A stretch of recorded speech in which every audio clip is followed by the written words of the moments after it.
Hi, everyone. I'm Cheryl Butler, and you're listening to the Mighty Mommy's Quick and Dirty Tips podcast, which will help make your life as a parent a little bit easier and a lot more fun. Welcome.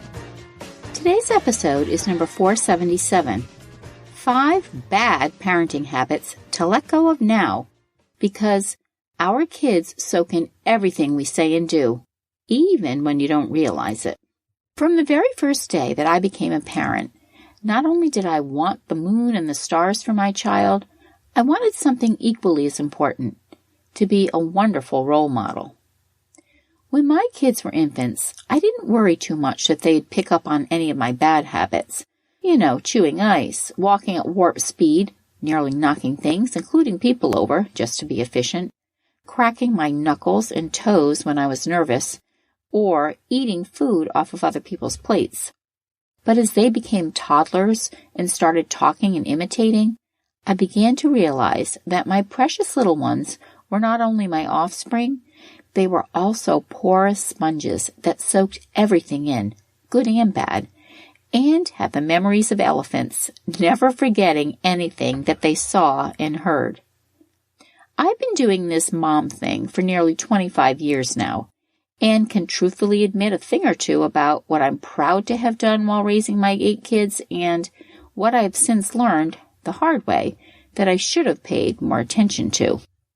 Here are 5 bad habits that could leave a negative impression on your kids down the road and how to correct them. 5 bad parenting habits. 1. Speak without thinking. 2.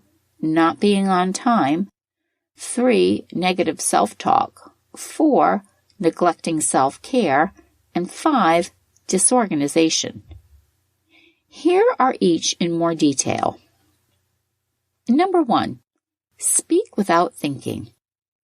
Most of us have had moments where we completely forget to filter what goes from our head to our mouths, and out it comes, commentary that really should have remained silent, but now it's out there in front of colleagues, friends, spouses, or, worse yet, our kids. I humbly include myself in this bad habit, and I hadn't realized I was doing it as often as I was, until one of my children bagged me at a school meeting. 3 of my children struggled with significant speech delays. Because of that, we spent several years working closely with speech and occupational therapists, and also had pretty intense services with our school department. I attended dozens of individualized educational plans, also known as IEP meetings, with teachers and administrators. Most times my children did not attend them with me, but occasionally they'd be invited. One such time was a meeting to decide the best placement for my son as he transitioned from 2nd to 3rd grade.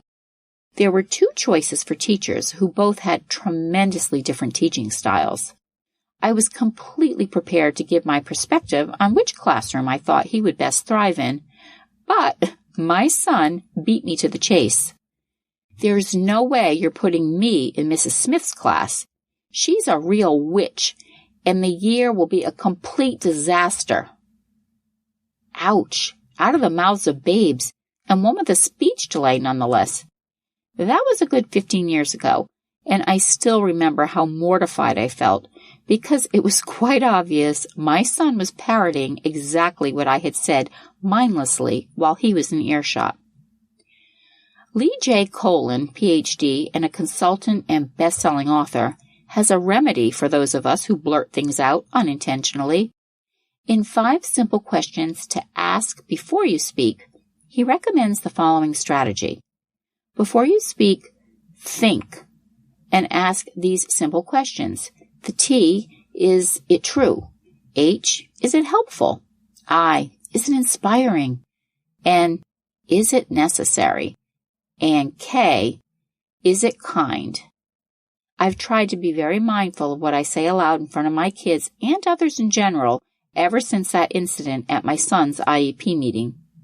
I'm by no means perfect, but I definitely put much more thought into what slips through my lips now. Number 2, not being on time.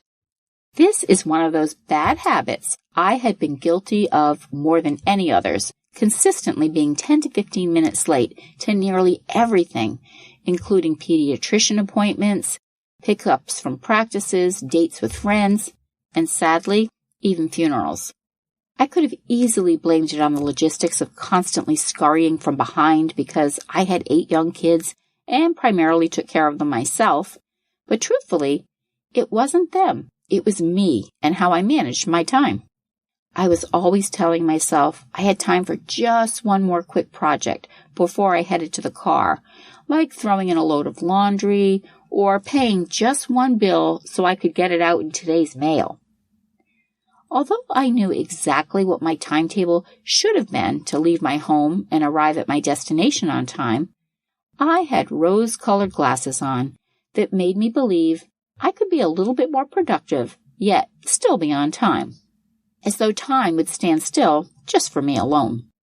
While being 10 to 15 minutes late may not seem like a big deal, I began to realize it was not only unfair to the person or team waiting for us to arrive, it was also extremely unfair to my own kids.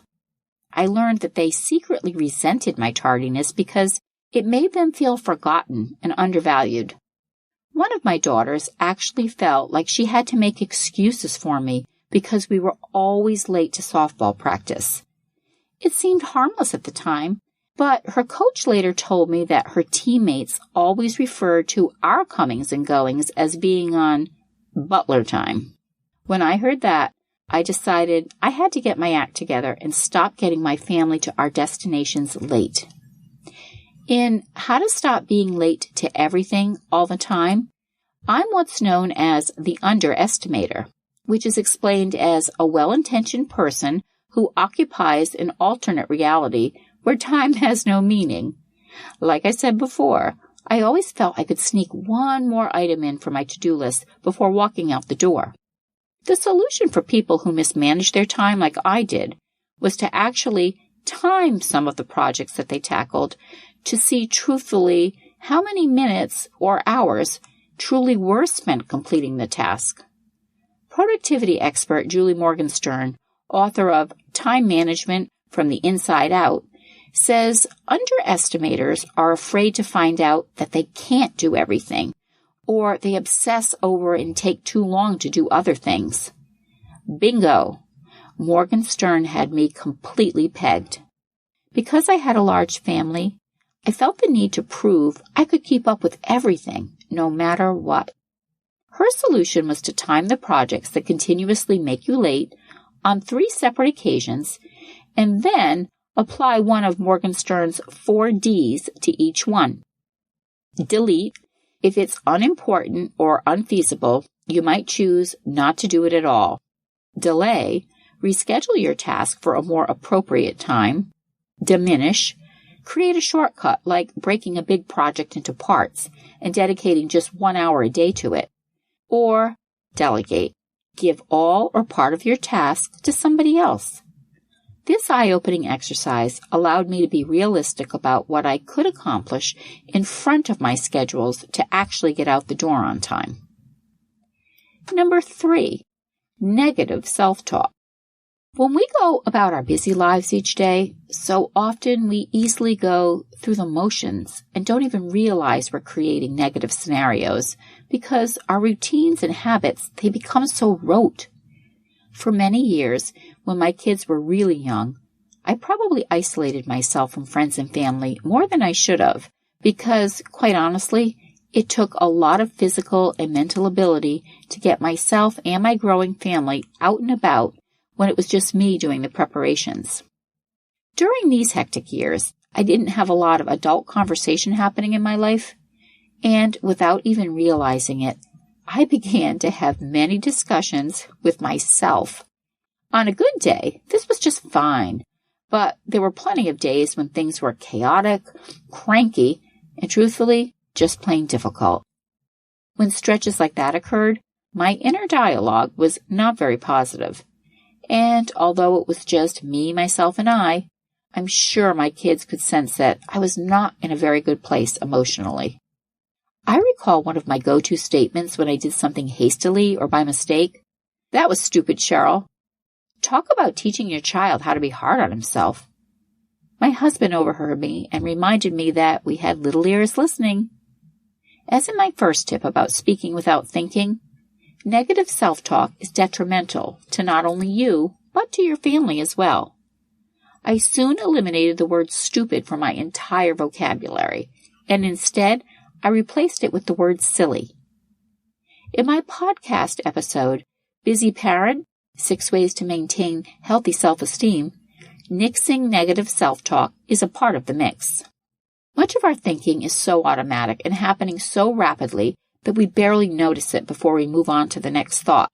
But when that little voice in our minds starts cranking out damaging and destructive self-criticism, we have to get a handle on it and nip it in the bud. Tip number 4, neglecting self-care. If you think not taking the time to care for your own needs is not a bad habit, think again. Simply put, if parents don't find the time to nurture themselves and continuously fuel their own tanks, they just won't be able to give quality time back to their families. This habit is one that parents, particularly moms, have grappled with for centuries. Factors such as what society in general thinks, struggling with their own guilt in indulging in something pleasurable that doesn't involve the rest of the family, and sometimes just not knowing where to find a few minutes of quality alone time are just some of the excuses parents toss out there when they try and rationalize practicing self-care. We only hurt ourselves when we put our own needs, healthy, necessary needs, on the back burner. In addition, we set a terrible example for our kids by acting like martyrs or letting ourselves go to pot just because we're now a parent. One of the top parenting trends for 2018 was making time to be selfish. Take time today to evaluate how well you're doing in this department, and if you're receiving a flunking grade, commit to finding one way to splurge on yourself, regardless of how big or small, and build it into your regular schedule from here on out. And tip number 5, disorganization. Take a look around your home and do a quick evaluation of how organized your environment is at this very moment. Can you see your countertops? Or are they piled high with papers, magazines, and old dog treat boxes? Is laundry ruling your life? Are your kids' backpacks easily located, or are they shoved under one of those piles of laundry that hasn't been put away in a month? Pardon me for sounding off on this topic again, but if there's one thing I'm passionate about, it's having an organized home. Whether you live in a 5-bedroom estate or a 1-bedroom apartment, if your surroundings are clutter-free and tidy, your family will thrive. Check out 10 Ways to Become a More Organized Parent at quickanddirtytips.com for detailed ways you can kick the bad habit of disorganization and create a streamlined, peaceful space for your family to enjoy each day. What negative habits have you and your family overcome? Please share your thoughts in the comments section at quickanddirtytips.com/mighty-mommy. Or another way to interact with me is to post your ideas on the Mighty Mommy Facebook page. You can also email me at mommy@quickanddirtytips.com. If you have friends and family that would enjoy listening as well, I'd love it if you'd share the link to this podcast with them and refer them to the website, which is www.quickanddirtytips.com/mighty-mommy. Here, you'll find hundreds of archived episodes covering a wide variety of parenting and family-related topics. Hey, don't let a bad habit stand in the way of your great parenting. Take some time today to turn it around. Thanks so much for listening, and until next time, happy parenting.